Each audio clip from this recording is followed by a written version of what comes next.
하나님의 능력이라라는 제목으로 은혜를 나누고자 합니다. 잠수복과 나비라는 제목의 책이 있습니다.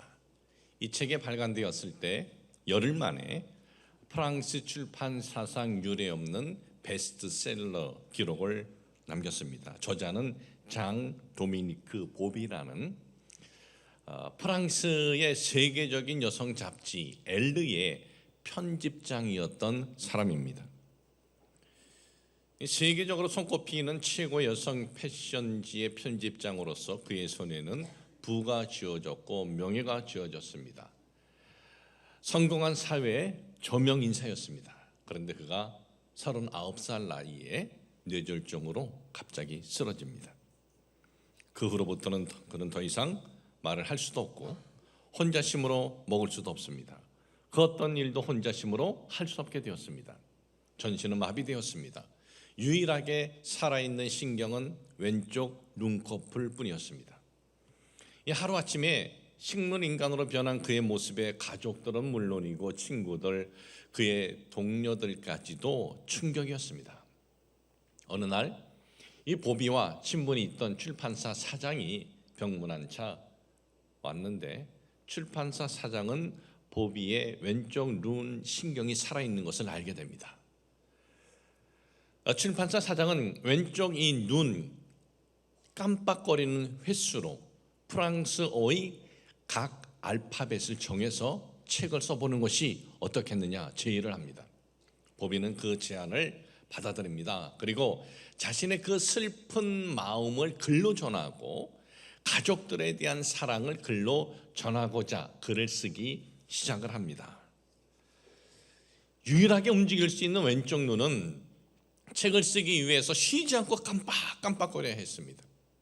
하루에 원고지 반쪽, 한 문장 쓰는데 하룻밤 내내 눈을 깜빡이면서 작업을 해야 했습니다. 그렇게 책 만드는 작업을 한 지 1년 3개월 후에 총 130쪽으로 된 보비의 책 잠수복과 나비 제목으로 세상에 나오게 된 것입니다. 보비는 책이 출판된 지 얼마 지나지 않아서 세상을 떠납니다. 보비가 이 잠수복과 나비로 책 제목을 지은 것은 뇌졸중으로 쓰러진 후에 자신의 그 육체는 항상 잠수복을 입은 채 갑갑하게 조여오는 상태였기에 잠수복을 입은 것 같은 한 남자가 나비가 되어서 펄펄 날아다니는 것을 생각하면서 책 제목을 그렇게 붙인 것입니다. 이 잠수복과 나비 중에서 한 문장만 여러분에게 읽어드리겠습니다. 발 뒤꿈치가 아프다. 머리는 망치로 얻어 맞은 듯하고 온몸은 잠수복이라도 입은 듯 깝깝하게 조여온다. 지금 현재로서는 끊임없이 입속에 과다하게 고이다 못해 입 밖으로 흘러내리는 침을 정상적으로 삼킬 수만 있다면 세상에서 가장 행복한 사람이 된 기분일 것 같다. 슬픔이 파도처럼 몰려온다. 내 아들 테올필 녀석은 50cm밖에 안 되는 거리를 두고 얌전히 앉아있는데 나는 그 아이의 머리털 한번 쓸어줄 수도 없고 고운 솜털로 뒤덮인 아이의 목덜미를 만져볼 수도 없고 또 부드럽고 따뜻한 아이의 작은 몸을 으스러지도록 안아줄 수도 없다. 이런 기분을 뭐라고 표현을 해야 할까? 극악무도한, 불공평한, 더러운, 끔찍한, 순간적으로 나는 그만 감정을 제어하지 못한다. 눈물이 펑펑 쏟아져 내리고 목에서는 그르렁거리는 경련이 터져 나와 아들 테오필을 놀라게 한다. 이 잠수복과 나비에 있는 한 문장을 읽어드렸습니다. 보비는 자기 입속에 고인 침을 자유롭게 삼킬 수만 있다면 세상에서 가장 행복한 사람이 된 기분일 것 같다라고 했습니다. 바로 앞에 50cm 거리, 한 팔보다 짧은 거리에 있는 사랑하는 아들을 한번 만져볼 수만 있다면 세상에서 가장 행복한 사람이 된 기분일 것 같다고 했습니다. 그리고 자신이 왜 이렇게 되었는지 눈물을 펑펑 쏟으며 그 감정에 복받쳐 울음소리마저도 전신마비로 인해서 나오지 않으니 그러렁 되었다라는 것입니다. 여러분, 제가 오늘 이 설교 서론에서 왜 이 슬픈 이야기를 말씀을 드리는지 아십니까?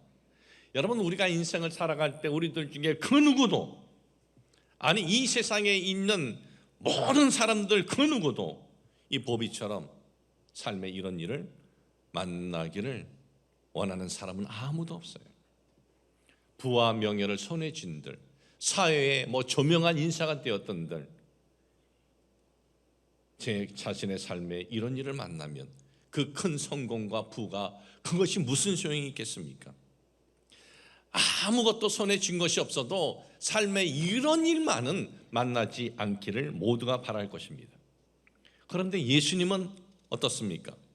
예수님 시대에 가장 그 시대 저주의 상징이고 저주받은 이의 상징이고 그 시대에 사람으로서 겪을 수 있는 가장 고통스러운 죽음인 십자가형을 예수님은 스스로 선택하셨다는 거예요.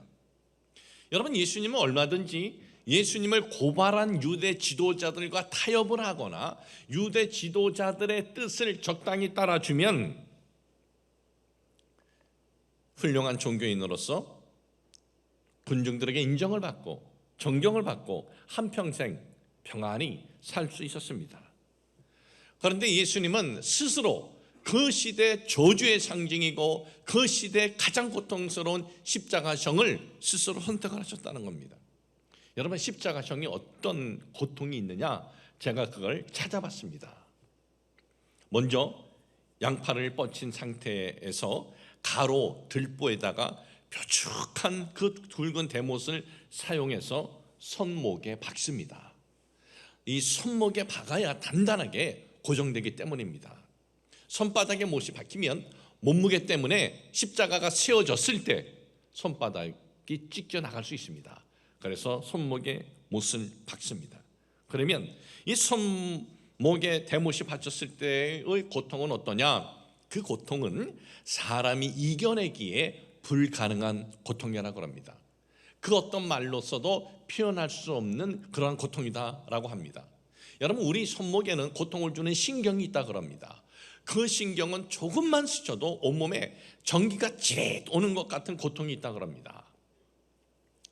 그런데 거기에 이 십자가를 양손에 이 손목에 대못이 박히면 그 신경을 마치 벤치로 딱 잡고 비틀고 뭉개는 것 같은 고통이다라고 합니다. 그렇게 양손을 손목을 대못으로 박고 난 다음 가로 들보를 들어 올려 수직 기둥에 부착을 시킵니다. 그 다음에 발에 똑같이 대못을 박습니다. 발에 있는 신경도 손목에 이 못이 박혔을 때하고 그 고통은 같이 느끼게 된다고 합니다. 이렇게 해서 십자가에 달리게 되면은 고통을 계속해서 느끼면서 서서히 죽는데 질식하면서 죽는다라고 합니다. 왜 고통 가운데 서서히 질식하면서 죽게 되냐 하면 십자가에 달려서 숨을 쉬려면 십자가 위에서 대못이 박혀 있는 발끝에 힘을 주고 세워야 한다 그래요. 그때 십자가 위에서 숨을 내쉰 후에 세웠던 발에 힘을 잠시 또 뺐다가 다시 숨을 들어 마시게 됩니다. 그러면 또 다시 숨을 쉬기 위해서 발에 힘을 주고 세우게 되고, 이런 식으로 더 이상 숨을 쉴 수 없을 때까지 계속해서 고통을 느끼면서 서서히 죽어가는 것이 십자가형입니다. 고통으로 인해서 빨리 죽고 싶은데 죽지도 못하고 그 고통이 마지막 숨이 끊어지기 전까지 이 고통을 느끼면서 죽어야 하는 고통, 이것이 십자가형입니다. 이 십자가형은 너무나 고통스러운 형이었기 때문에 아주 극악한 악인이라 할지라도 이 십자가형만은 피했으면 했습니다. 그런데 예수님께서는 십자가형을 얼마든지 피할 수 있었습니다. 십자가 고통이 아니라 그 반대로 군중들에게 박수를 받고 존경을 받고 높임을 받을 수 있었습니다. 그런데 예수님께서는 유대 지도자들 앞에서 타협이나 로마 정부가 원하는 방향으로 대답하지 않으십니다. 십자가형을 스스로 선택을 하셨다는 거예요. 도대체 왜 그렇게 하셨을까? 도대체 왜? 이렇게 한다고 뭘 예수님에게 이익이 된다고 왜 그렇게 하셨을까요? 그것은 예수 그리스도께서 지셔야 하는 십자가에는 하나님의 능력이 있기 때문에 그래요. 하나님의 능력. 이 능력, 원어를 찾아보면 디나미스 이렇게 써져 있습니다. 헬라어로.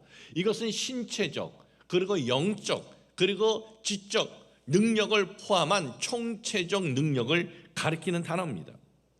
예수 그리스도께서 지신 십자가에는 어떤 총체적인 하나님의 능력이 있느냐? 첫째는 십자가는 성경에서 선언하는 메시아임을 증거하는 능력이에요. 십자가는. 여러분, 예수님께서 십자가에 죽음을 당하신 것은 갑작스럽게 일어난 사건 아닙니다. 우발적인 사건 아니에요. 유대 지도자들이나 로마 정부가 열받아가지고 분노해서 충동적으로 저렇게 죽이자 그렇게 결정된 사건이 아니라 벌써 오래전부터 성경에 계속해서 예언되어졌던 일이라 이거예요. 여러분, 그 시대 기준이 어느 시대든지 그 법적인 집행을 할 땐 기준이 있어요. 관례가 있습니다. 그 시대 기준, 그 시대 관례대로라면은 예수님은요 십자가에 맞아 죽으면 안 돼요. 어떻게 죽어야 되느냐? 돌에 맞아 죽어야 돼요. 왜? 종교적 제목이기 때문에. 십자가형은 두 부류의 사람만 그렇게 집행을 합니다. 첫 번째, 로마 반역자. 두 번째, 그것은 최악의 아주 악한 자. 예수님은 종교적 제목이기 때문에 돌에 맞아 죽어야 돼요. 그런데 그렇게 죽임을 당하시지 않으셨어요. 예수님께서 얼마든지 이 시대 기준이 있지 않느냐? 법 집행을 할 때 관례가 있지 않느냐? 나는 종교적 제목이야. 그렇기 때문에 나는 십자가형 저 고통이 아니라 난 돌에 맞아 죽어야 되는 것이 맞아. 그렇게 할 수 있었어요. 근데 그렇게 하지 않아요. 십자가형을 받아들여요. 왜 받아들였냐? 그것은 메시아에 대한 죽음에 대한 예언이 성경에 다 있었기 때문에. 구약 성경 예언서에 보면은 오실 메시아에 대해서 어떤 과정을 통해서 그가 어떤 식으로 어떻게 죽음을 당할 것인가에 대해 기록이 되어 있었어요. 스가랴 11장 12절을 보면은 스가랴 선지자가 예언합니다. 성자 하나님 자신의 품삯이 얼마인지 이렇게 말씀이 기록이 되어 있습니다. 내가 그들에게 이르되 너희가 좋게 여기거든 내 품삯을 내게 주고 그렇지 아니하거든 그만두라. 그들이 곧 은 30개를 따라서 내 품삯을 삼은지라. 가룟 유다가 유대 지도자들을 찾아가서 예수를 넘겨줄 테니까 나 얼마 주겠어 했을 때 은 30을 달아주었습니다. 예수님과 유대 지도자와 미리 짜고 나를 팔러 오는 제자가 있을 거요. 그때 은 30이 주시오. 뭐 그렇게 서로 짜고 있겠습니까? 아닙니다. 스가랴에서 예언한 대로 메시아는 은 30에 팔린 거예요. 그리고 이사야 53장 4절과 5절을 보면 메시아가 어떻게 죽임을 당할 것인가에 대해서 기록이 되어 있어요. 그 시대 기준으로 보면 이건 이루어지지 않는 그런 내용들이 있습니다. 말씀을 읽어드리겠습니다. 그는 실로 우리의 질고를 지고 우리의 슬픔을 당하였거늘 우리는 생각하기를 그는 징벌을 받아 하나님께 맞으며 고난당한다 하였노라. 그가 찔림은 우리의 허물을 인함이요 그가 상함은 우리의 죄악 때문이라. 그가 징계를 받음으로 우리가 평안을 누리고 그가 채찍에 맞음으로 우리가 나음을 입었다. 예수님께서 이 죽으시는 과정에 두 가지 특별한 상황이 있습니다. 하나는 찔림을 당한다, 하나는 채찍에 맞는다 이렇게 되어 있어요. 그런데 일반적으로 십자가형을 딱 선고받으면요 찔림 당하지 않습니다. 채찍에 맞지 않습니다. 감옥에서 딱 기다리고 있다가 그리고 십자가 형틀에 묶이게 돼요. 그런데 예수님은 어떻게 고난을 겪게 됩니까? 채찍에 맞고 찔림을 당한다 그렇게 말씀하고 있습니다. 메시아는. 예수님께서는 빌라도에 의해서 채찍에 맞으셨습니다. 그리고 십자가에 죽으시는 과정에 로마 병사는 예수님을 확실하게 죽이려고 옆구리를 창으로 찔렀습니다. 메시아는 뼈가 부러지지 않는다. 성경에 예언되어 있어요. 그런데 예수님께서 십자가에 죽으실 때 로마 병사가 양옆에 있는 두 강도는 예수님 혼자 죽으신 것이 아닙니다. 양옆에 두 십자가형을 받은 사람들이 있었습니다. 두 강도는 발을 꺾어버렸어요. 요한복음 19장 32절 33절에 보면 군인들이 가서 예수와 함께 못 박힌 첫째 사람과 또 그 다른 사람의 다리를 꺾고 예수께 이르러서는 이미 죽은 것을 보고 다리를 꺾지 아니하고, 다리를 왜 꺾냐면 십자가 위에서 숨을 쉬려면 발에 힘을 주어야 하는데 다리를 꺾어 부러뜨려 버리면 대못의 발을 지탱해서 숨 못 쉬기 때문에 몇 분 안에 죽어버려요. 그런데 메시아는 뼈가 부러지지 않는다 말씀하고 있어요.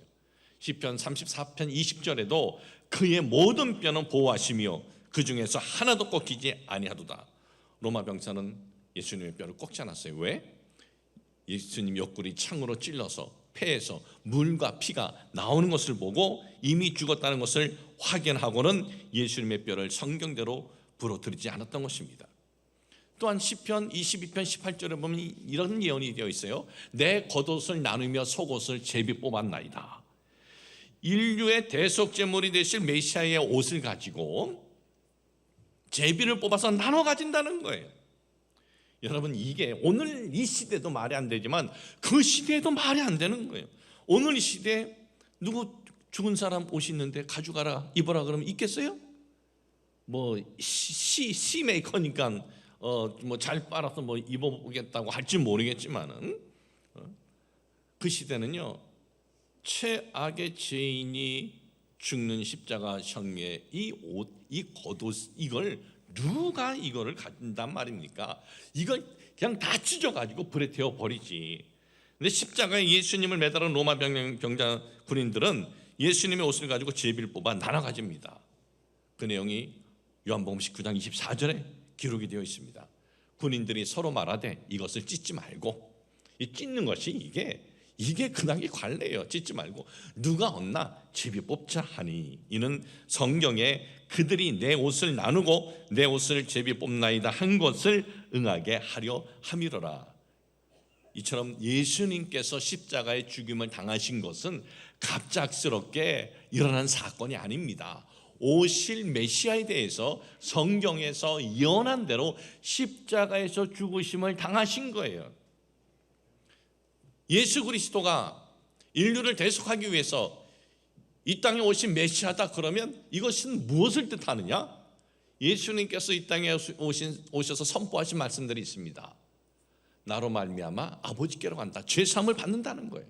예수님께서 선포하신 말씀이 있습니다. 나는 길이요 진리요 생명이다 이거예요. 그 예수님께서 선포하신 그 말씀들이 다 진리고 사실이다 이거예요. 그래서 이제는 누구든지 인류의 이 죄를 대속하기 위해서 십자가에 피 흘려 돌아가신 예수 그리스도 앞에 나오면 누구든지 죄사함을 받게 되는 것입니다. 멸망의 자식이었습니다. 우리는 멸망의 자식이었어요. 근데 멸망의 자식이 아니라 하나님의 자녀가 되는 것입니다. 우리는 형벌의 존재였습니다. 그러나 영원한 형벌이 아니라 영원한 생명을 얻게 되는 것입니다. 이것이 십자가를 통해서 우리에게 주신 하나님의 능력이라 이거예요. 두 번째는 십자가는 어떤 하나님의 능력이냐? 하나님의 사랑의 증거라는 것입니다. 하나님의 사랑의 증거. 로마서 5장 8절에 보면 우리가 아직 죄인 되었을 때 그리스도께서 우리를 위하여 죽으심으로 하나님께서 우리에 대한 자기의 사랑을 확증하셨느니라 그랬어요. 여러분, 인류의 첫사람은요, 하나님 앞에 이제 죄를 졌는데 하나님처럼 된다는 사탄의 속임에 넘어갔어요. 여러분, 인류의 첫사람이 이 마귀의 게임에 넘어가서 선악과를 따먹었다. 이것은 그냥 선악과를 따먹은 그게 아니에요. 인류의 첫사람은 하나님에 의해 창조된 자기가 피조물이라는 것을 무슨 누구에게 말을 들어서 한 것이 아니에요. 무슨 글로서 전달받아서 한 것이 아니에요.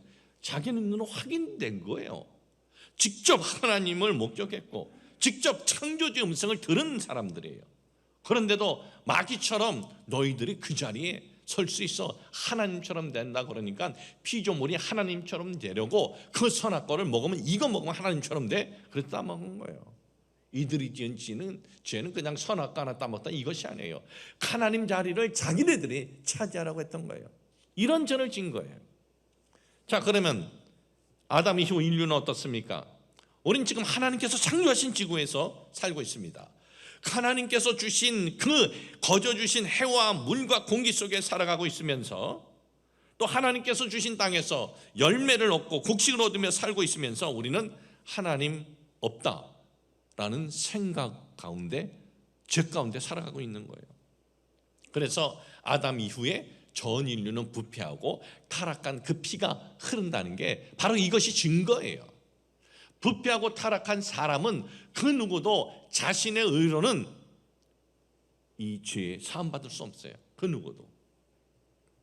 그래서 성자 하나님께서 스스로 이 땅에 오셔서 대속제물이 되신 것입니다. 하나님에 의해서 창조된 이 피조물인 인간이 하나님께서 창조해 놓으신 곳에 살면서 하나님을 외면한 거예요. 그런데도 불구하고 성자 하나님께서 이 땅에 오셔서 온갖 모욕과 고초를 당하시고 십자가에서 가장 처참한 그 대속제물이 되게 하신 것은 왜 그래요? 왜 그래요? 우리가 의로워서, 우리가 선해서? 아니에요. 하나님께서 우리를 사랑하셔서예요. 하나님 우리를 사랑하셔서. 그래서 요한복음 3장 16절에 보면은 하나님이 세상을 이처럼 사랑하사 독생자를 주셨으니 이는 그를 믿는 자마다 멸망치 않고 영생을 얻게 하려 하심이라. 요한일서 4장 10절에도 보면은 사랑은 여기 있으니 우리가 하나님을 사랑한 것이 아니요 하나님은 우리를 사랑하사 우리 죄를 속하기 위하여 화목제물로 그 아들을 보내셨습니다. 여러분, 세상에 그 누가 나를 위해서 고통을 줘주겠습니까? 우리 위해서 고통 줘줄 사람 없습니다. 누가 나 대신 아파주겠습니까? 그렇지 않습니다. 그런데 성자 하나님은 우리를 살리시고자 자신을 십자가에서 희생하신 거예요. 우리의 어떤 선한 구석이 있어서 의로운 구석이 있어서가 아닙니다. 우리에게는 선한 구석, 의로운 구석 없습니다. 여러분 보십시오. 우리가 예수 그리스도를 믿고 나서 믿기 전보단 조금 나아졌다고 하지만 솔직히 어떻게 보면 거기서 다 거기에요. 우린 여전히 죄인이에요. 우리는 이 죄에 오신 육신을 벗어버리기까지는 우리에게는 죄의 속성이 떠나지 않는 겁니다. 그런 죄인인 우리들을 위해서 죄도 없고 흠도 없으신 성자 하나님께서 십자가에서 대속제물이 되신 것입니다. 여러분, 우리가 받은 이 사랑과 은혜는요, 이 땅에서 우리가 살아가면서 사랑이라는 단어도 있고 은혜라도 있는 단어가 있으니까 그렇게 표현한 것이지, 이 세상에 그 어떤 언어로도 표현될 수 없을 정도로 하나님에게 우리가 받은 것들인 그 어떤 언어로도 표현될 수 없는 걸 받은 겁니다. 우리는 예수 그리스도의 이 십자가를 바라볼 때마다 참 내가 받은 은혜가 이거구나, 사랑이 이거구나, 이것을 우리는 잊지 말아야 됩니다.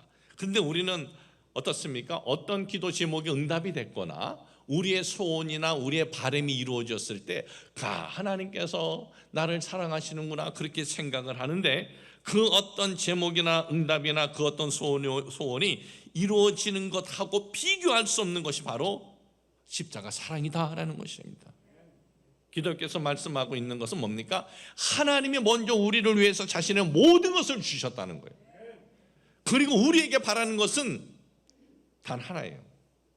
모든 것을 다 주신 하나님의 사랑을 믿으면 된다 이거예요. 이걸 믿으면 된다 이거예요. 너희들 내가 이렇게 줬으니까 더 큰 헌신해야 돼, 더 큰 너희들 봉사해야 돼, 더 큰 거 가져와야 돼, 이게 아니에요. 그런 거 필요 없어요. 하나님은 나의 헌신을, 나의 사랑을 너희들이 믿으면 된다 이거. 하나님의 사랑을 믿으면 그것으로 다 되는 것입니다. 사람이 아프면요 금도 필요 없습니다. 쥐 필요 없습니다. 명예 다 하찮은 거예요. 아픔에서 낫는 게 우선이에요.